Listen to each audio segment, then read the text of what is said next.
ओम शांति। अॼु जा महावाक्य आहिनि स्वयं संतुष्ट थियण तथा ॿियनि खे संतुष्ट करण जी विधि। 8:75 जा महावाक्य आहिनि पंहिंजे पाण खे संगम युगी भविष्य स्वरूप। पंहिंजे पाण जो संगम युगी ऐं भविष्य स्वरूप स्पष्ट ॾेखारण में ॾींदो आहे। फ्यूचर स्पष्ट ॾेखारण ॾियण सां पुरुषार्थ बि ठीकु थी वेंदो। अगरि असांजो फ्यूचर छा आहे, अगरि असांखे निश्चय हूंदो मुंहिंजो फ्यूचर इहो थियण वारो आहे, त पुरुषार्थ बि उन रीति हलंदो न। त बाबा चवनि था फ्यूचर स्पष्ट ॾेखारण ॾियण सां पुरुषार्थ बि ठीकु थींदो। अंतिम स्वरूप आहे ही महाकाली जो। असांजो अंतिम स्वरूप कहिड़ो आहे? महाकाली जो, अर्थात आसुरी संस्कारनि खे समाप्त करण वारो। त पंहिंजो अंतिम स्वरूप सदा यादि रखो। हीअ न अंत में ई थींदो। बाबा चवंदा आहिनि न ॾाढे काल खां आहे, त असां हाणे खां ई बाबा खे एॾो सुठी रीति यादि करो। रोज़ु पंहिंजे अंदरि पूरी विश्व जे अंदरि जेतिरा बि आसुरी स्वभाव संस्कार आहिनि उन्हनि खे ख़तमु करण जी ज़िम्मेवारी असां में आहे। केॾी वॾी ज़िम्मेवारी बाबा ॾिनी अथई, केॾी वॾी सेवा असांखे बाबा ॾिनी अथई। त बाबा चवनि था अंतिम स्वरूप आहे ही महाकाली, अर्थात आसुरी संस्कारनि खे समाप्त करण वारा। हिन जे लाइ असांखे सदा स्मृति में रखिणो आहे कि मां महाकाली आहियां। हिन जे लाइ तव्हां में हाणे कोई बि आसुरी संस्कार न रहणो खपे। हिन जे कारण जॾहिं असां महाकाली आहियूं, महाकाली अर्थात काली जे अॻियां काली जो एॾो भयानक रूप छो ॾेखारींदा आहिनि? इन जो अर्थ आहे असांजी आत्मा में एतिरी शक्ति हुजे बाबा जी कि असांजी शक्तिशाली स्थिति जे अॻियां न असां में न कोई बि असांजे संबंध संपर्क में बि ईंदो न, त हुन जा बि ओतिरे समय जे लाइ त हुन जा बि आसुरी संस्कार स्वभाव संस्कार मर्ज थी वेंदा। भले वो पोइ भले मर्ज थी वञनि, लेकिन असांजे साम्हूं उहा आत्मा पंहिंजे आसुरी स्वभाव संस्कारनि जे वश थी करे कोई बि कर्म न करे सघंदी। त इहो महाकाली रूप असांखे सदा यादि रखिणो आहे कि मुंहिंजो हिकु रूप महाकाली जो बि आहे। त मुंहिंजे अंदरि बि कोई बि आसुरी स्वभाव संस्कार इमर्ज न थी सघंदो आहे, न ही मुंहिंजे साम्हूं कोई बि आत्मा ईंदी त हुन जा बि हुन समय जे लाइ त मर्ज थी वेंदा। अंत में त सभिनि जा ख़तमु थियणा ई आहिनि, लेकिन हाणे जेको माण्हू बाबा जी ज्ञान में नथो हले उन्हनि जा त इहे अस्त्र शस्त्र आहिनि न, विकार बुरायूं। सम्झो कोई माण्हू ॾाढो क्रोधी हुजे त असांजे साम्हूं अची वञे त हुनजो क्रोध शांत थी वेंदो, लेकिन जॾहिं उहो ज्ञान बि न वठे, बाबा खे यादि बि न करे ऐं असां जे साम्हूं अची करे हुनजो क्रोध समाप्त थी वञे सदा जे लाइ, त उहो दुनिया में रही सघंदो? त हिन करे बाबा चवंदा आहिनि कि कोई आत्मा इच्छा कंदी आहे त असां में शक्ति हूंदी आहे कि असां ख़तमु करे ॾियूं, लेकिन बाबा चवंदा आहिनि कि असांजे साम्हूं कोई बि आत्मा ईंदी न त हुन समय जे लाइ त मर्ज थी वेंदो, बाक़ी अंत में त सभिनि जा ख़तमु थियणा ई आहिनि। त बाबा चवनि था कि हिन जे लाइ हाणे तव्हां में बि कोई आसुरी संस्कार न रहणो खपे। तव्हां निमित ठहियल हुए आत्माउनि खे सदा इहा अटेंशन रखिणो खपे कि मां तीव्र पुरुषार्थ थियां। त अॼु बाबा हिकु त असांखे महाकाली स्वरूप स्मृति में ॾियाराइनि था, ॿियो बाबा चवनि था कि तव्हां तीव्र पुरुषार्थ थिया। तीव्र पुरुषार्थ जो स्लोगन छा हूंदो आहे? त कंहिं चई जो कर्म मां कंदमि मूंखे ॾिसी ॿिया बि कंदा। बाबा चवनि था इहे त मध्यम पुरुषार्थनि जो स्लोगन आहे। तीव्र पुरुषार्थनि जो स्लोगन छा आहे? जहिड़ो संकल्प मां कंदमि मुंहिंजे संकल्प सां ओड़ो ई वातावरण ठहींदो। जहिड़ो संकल्प मां कंदमि मुंहिंजे संकल्प अनुसार ओड़ो वायुमंडल ठही वेंदो। त इहा आहे तीव्र पुरुषार्थनि जो स्लोगन। संकल्प जो बि आधार वातावरण ते पवंदो आहे न। भई बाबा छो चईंदा आहिनि सुबुह सुबुह जो उथी करे मूंखे यादि करो। भक्ति मार्ग में माण्हू अगरबत्ती छो जलाईंदा आहिनि, ख़ुशबू वारी। सुबुह सुबुह जो उथी करे न ये संकल्प करो, मां शांत आत्मा आहियां, सुखी आत्मा आहियां, शक्तिशाली आत्मा आहियां। बाबा सां रोहरियान करे, बाबा खे यादि करे ऐं इहा संकल्पनि जी ख़ुशबू पंहिंजे घर में फैलायो। ऐं सॼो ॾींहुं व्रत रखे थो कि मां मुख ऐं कर्म सां त दूरि, मुंहिंजो संकल्प बि नेगेटिव ऐं वेस्ट न हुजिणो खपे। त तव्हांजे घर जो वातावरण सुठो थींदो। वातावरण सुठो थींदो त हुन सां छा थींदो, असांजो पुरुषार्थ बि सुठो थी वेंदो न। त अगरि तव्हां सोचो था कि सॼो ॾींहुं मुंहिंजो पुरुषार्थ सुठो नथो थी सघे, जेतिरो मां चाहियां थी नथी करे सघां, त पहिरियों पंहिंजे घर जो वातावरण सुठो करो। वातावरण सुठो कीअं कंदासीं? संकल्प शक्ति सां। असां ईअं त न चई सघंदा आहियूं छा करां, घर में सभु ईअं त क्रोध कंदा आहिनि, ईअं टीवी ॾिसंदा आहिनि, ईअं कंदा आहिनि। न, असां त सभिनि खां पावरफुल आत्मा आहियूं। असां वटि त मास्टर सर्वशक्तिवान बाबा आहे। तव्हां संकल्प त करो, बाबा खे यादि करे स्ट्रॉन्ग संकल्प करो कि मां शांत आत्मा आहियां, हिन पूरे घर जो वातावरण शांत आहे, सुखमय आहे, आनंदमय आहे, प्रेममय आहे, आत्मिक प्रेम सभिनि में आहे। हिन घर में रहण वारी आत्मा ॾाढी सुठियूं आहिनि, शुद्ध आहिनि। त हिन सां छा थींदो? जे ब्रह्मा बाबा मधुबन जो वायुमंडल एॾो सुठो छो लॻंदो आहे? त ब्रह्मा बाबा बि त पूरी विश्व जे लाइ योगदान ॾिनई, त बि मधुबन जो एॾो पावरफुल छो आहे? छो जी हुतां ॾिनई न, त विश्व ताईं बि पहुचियो आहे। जाते जाते आत्मायूं हूंदियूं बाबा जे कनेक्शन में, ओसि ताईं पहुचंदो आहे। पोइ हुननि द्वारा ॿी जॻह बि पहुचंदो आहे। त लेकिन पहिरियों त मधुबन में ई फैलियो न। त ब्रह्मा बाबा एॾी तपस्या कई, पोइ दादीन एॾी तपस्या कई, तॾहिं त मधुबन में सुठो लॻंदो आहे न। अच्छा, कंहिं मंदिर टिकाणे में सुठो लॻंदो आहे, कंहिं में छो न लॻंदो आहे? छो जी हुते जो संभालण वारा आहिनि उहो फालतू न सोचंदा आहिनि, फालतू न ॻाल्हाईंदा आहिनि। उन्हनि जो ॾाढो वॾो योगदान हूंदो आहे मंदिर टिकाणे जो वायुमंडल शुद्ध करण में। वो कोई बि फालतू ॻाल्हि उन मंदिर टिकाणे में सोचंदा ई न आहिनि। चईंदा आहिनि न, मंदिर टिकाणे में कोई माण्हू एॾी वॾी जी ॻाल्हियूं करे फ़ोननि ते या हिक ॿिए सां, चईंदा आहिनि न हिते न करो।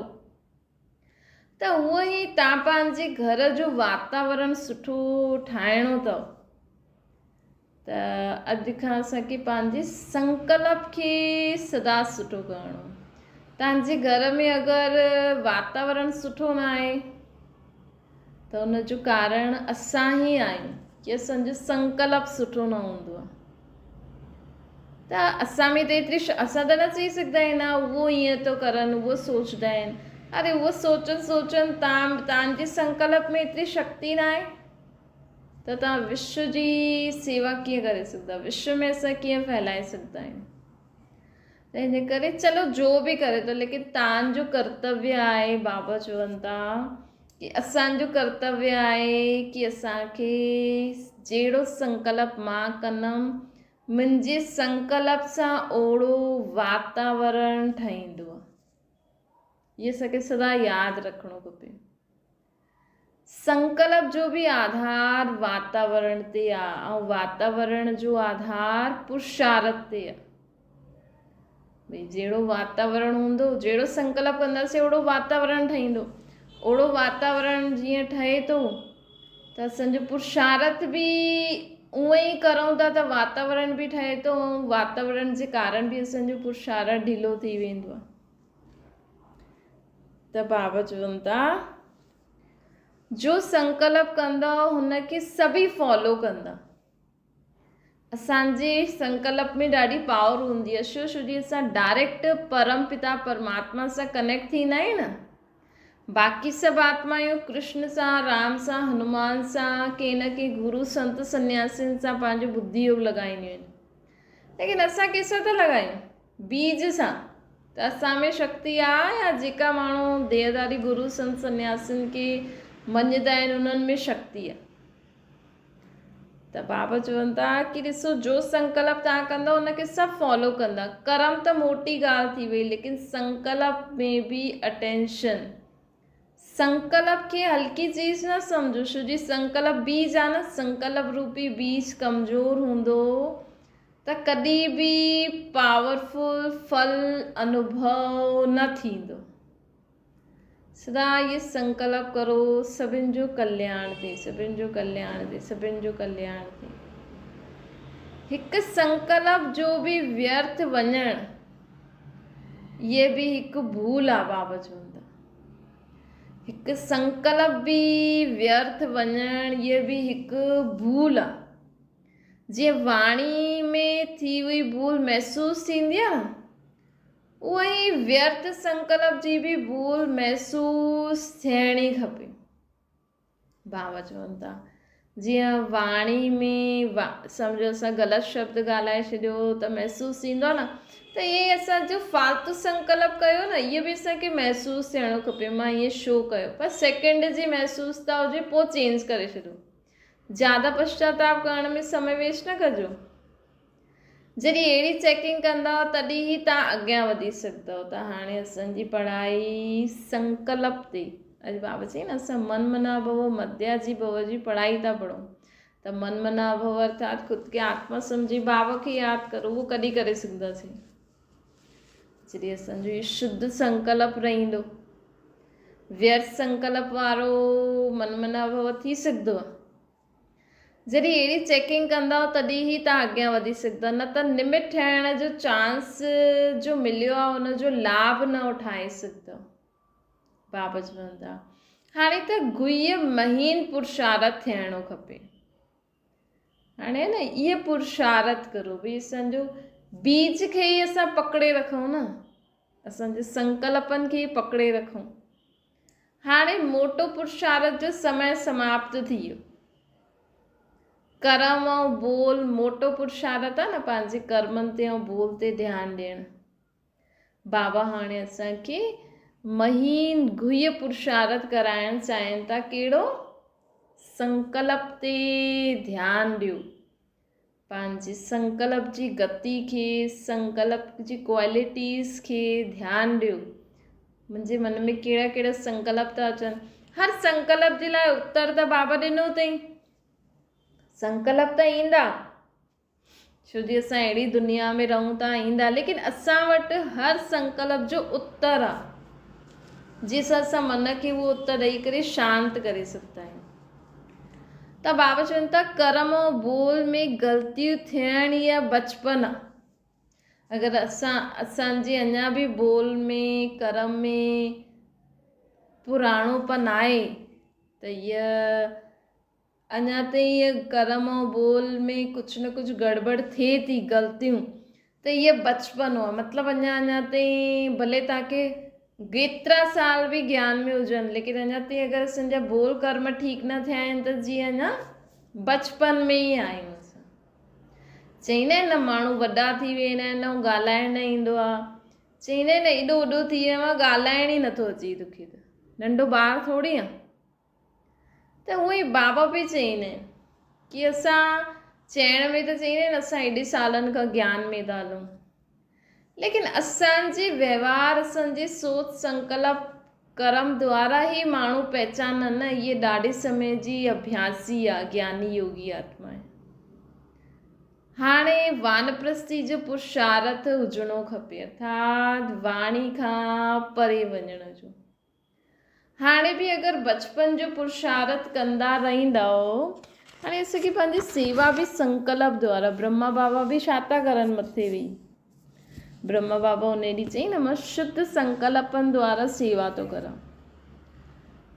त अगरि तव्हांखे बोल कर्म जी सेवा जो चांस नथो मिले या मिले थो, तव्हां कारण अनुसार नथा करे पायो त पंहिंजे शुद्ध संकल्पनि सां हिन दुनिया जे वायुमंडल खे वातावरण खे परिवर्तन करो न। ये सभिनि खां ऊची सेवा आहे। हाणे वानप्रस्थी जो पुरुषार्थ थियणो खपे। हाणे बि अगरि बचपन जो पुरुषार्थ कंदा रहंदव त लक अर्थात भाग्य जी लॉटरी गवाए ॾींदव। बाबा चवनि था कॾहिं हर्षित, कॾहिं उदास, कॾहिं तीव्र पुरुषार्थी, कॾहिं मध्यम पुरुषार्थ जो थियणु ये कोई विशेष आत्मा जी निशानी न आहे। चेक करो, ईअं थींदो आहे अञा बि कॾहिं असां ॾाढा ख़ुशि, कॾहिं उदास, कॾहिं सुठो पुरुषार्थ, कॾहिं ढिलो पुरुषार्थ। असांजे पुरुषार्थ जी गति हिकु, मूंड सदा हिकु रस रहणो खपे। कंहिं बि ॻाल्हि जे कारण उदासी अचे थी, बाबा चईंदा आहिनि न उदास थियणु मतिलबु माया जो दास थियणु मतिलबु सतयुग में पोइ दास दासी ठहींदासीं। हिन करे उदासी त बिल्कुलु ई छॾे छॾो। त बाबा चवनि था की हाणे हीअं न थियणो खपे। हीअ विशेष आत्मा जी निशानी न आहे। कॾहिं हर्षित, कॾहिं उदास, कॾहिं सुठो पुरुषार्थ, कॾहिं ढिलो पुरुषार्थ, कॾहिं ॾाढो ई उमंग उत्साह में, कॾहिं छा। त हाणे त तव्हां सभिनि में विशेष न्यारोपन अचिणो खपे। की जीअं कोई माण्हू हूंदो आहे न, कोई महिमान हूंदो आहे, हुनजे वञण जो टाइम हूंदो आहे, पहिरियों त उहो सुठी रीति रहंदो आहे, पोइ वञण जो टाइम हूंदो आहे, पोइ ईअं लॻंदो आहे न भई धीरे धीरे उहा आत्मा हेॾा ॾींहं असां सां गॾु रही मिली जुली करे जॾहिं वञण जो टाइम हूंदो आहे हिकु ॾींहुं पहिरियों, त उहा न्यारी थींदी वेंदी आहे की हाणे मूंखे वञिणो आहे। त ईअं असांखे विशेष न्यारोपन हुजिणो खपे। असां इहे निमित मात्र घर जो कमु करूं था, ॿारनि खे संभालूं था, ॿारनि खे ऐं सभिनि खे हिते थोरी रहणो आहे, सभिनि खे हलणो आहे न। हाणे त उहो त हुननि खे पतो न आहे, लेकिन असांखे त पतो आहे। त हुननि खे बि हलणो आहे, असांखे बि हलणो आहे। त ॿार जीअं पढ़नि था उन्हनि खे चलो थोरो बहुत त पढ़नि था, बिज़ी त रहनि था, भले केतिरा बि मार्क्स वठनि। छो जी माताउनि खे टेंशन थींदी आहे न ॿारनि जी पढ़ाई जी, हिन जी। लेकिन असांखे बि हा भई निमित मात्र पढ़नि था, निमित मात्र धंधो करो, जेतिरो पैसो अचे थो, दाल रोटी त मिले थी न। ॿार पढ़े त थो, कुझु सिखे त थो, ज़्यादा मार्क्स कम मार्क्स छा।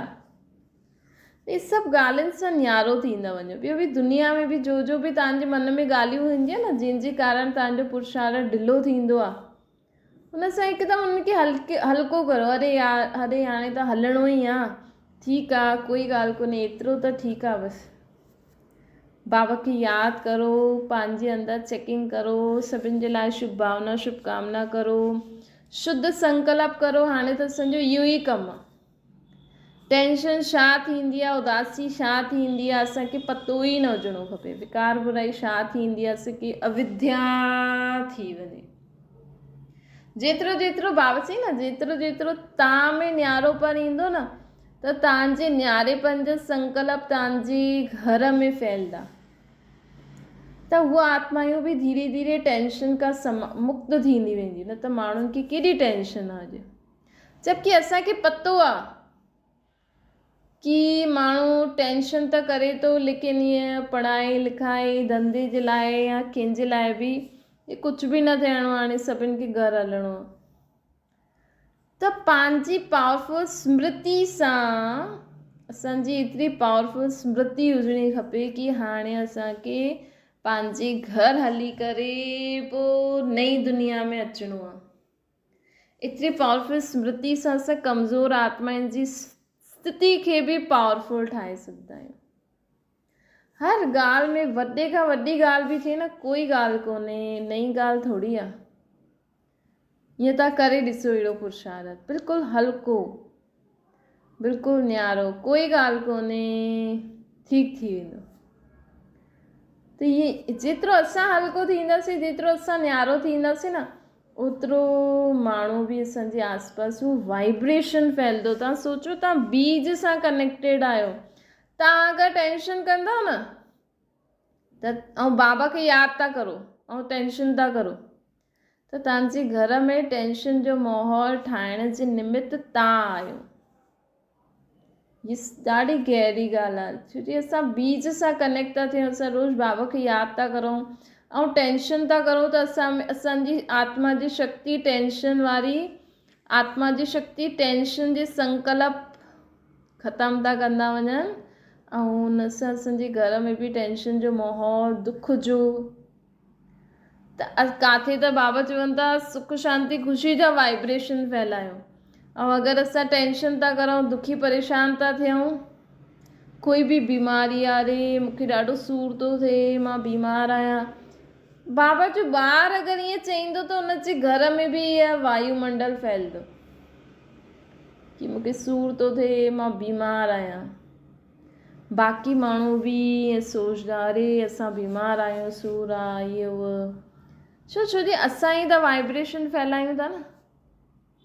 सूर आहे त छा आहे बसि बाबा तव्हांजे शरीर खे त सूर आहे चलो दवाई वठो गोरी खायो बसि बाबा ठीकु थी वेंदो बसि जीअं शरीर में सूर थिए ठीकु थी वेंदो कुझु बि न आहे ॿियो ई सुठो कर्म भोग चुकतो थो थिए।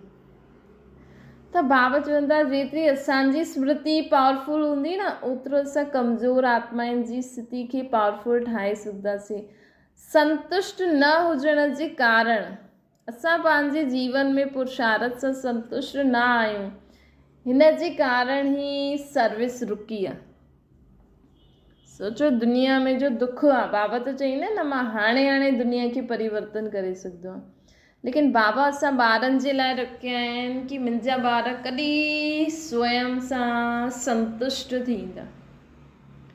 संतुष्ट न थियण जे कारण सर्विस रुकल आहे। तव्हां पंहिंजो लक्ष्य रखो न भई बाबा जे ज्ञान सां असांखे अञा केतिरो वर्षो खपे छा हाणे जी स्थिति जो मुंहिंजी आत्मा जी आहे हिन सां मां संतुष्ट आहियां त ईअं चेक करो। बाबा चवनि था कि असांजी संतुष्टता न हुजण जे कारण ई विनाश रुकल आहे सर्विस रुकल आहे। सर्विस रुकल आहे तॾहिं त विनाश नथो थिए न छो जी बाबा चईंदा आहिनि न जॾहिं जेसि ताईं मुंहिंजे सभु ॿारनि खे इहो पैगाम न मिली वेंदो तेसि ताईं विनाश न थींदो। त हाणे इहे स्लोगन यादि रखो मूंखे संतुष्ट रहणो बि आहे ऐं सर्व खे संतुष्ट करणो बि आहे। मूंखे संतुष्ट रहणो बि आहे ऐं सर्व खे संतुष्ट करणो बि आहे। ये स्लोगन सदा यादि रखो बाबा चवनि था। ॿियो कहिड़ो स्लोगन यादि रखिणो आहे कि जहिड़ो संकल्प मां कंदमि मूंखे मुंहिंजे संकल्प सां वातावरण ठहींदो। जहिड़ो संकल्प मां कंदमि उन सां ई बाक़ी पूरे सभु जॻह वातावरण ठहींदो न। मुंहिंजे संकल्प जो जहिड़ो हूंदो ओड़ो ई वातावरण ठहींदो। त इहे 2 स्लोगन असांखे सदा यादि रखिणो आहे। तीव्र पुरुषार्थी ठहिण लाइ सदा यादि रखो संकल्प ते ध्यानु ॾियो। अच्छा ओम शांति। बाबा खे यादि करो।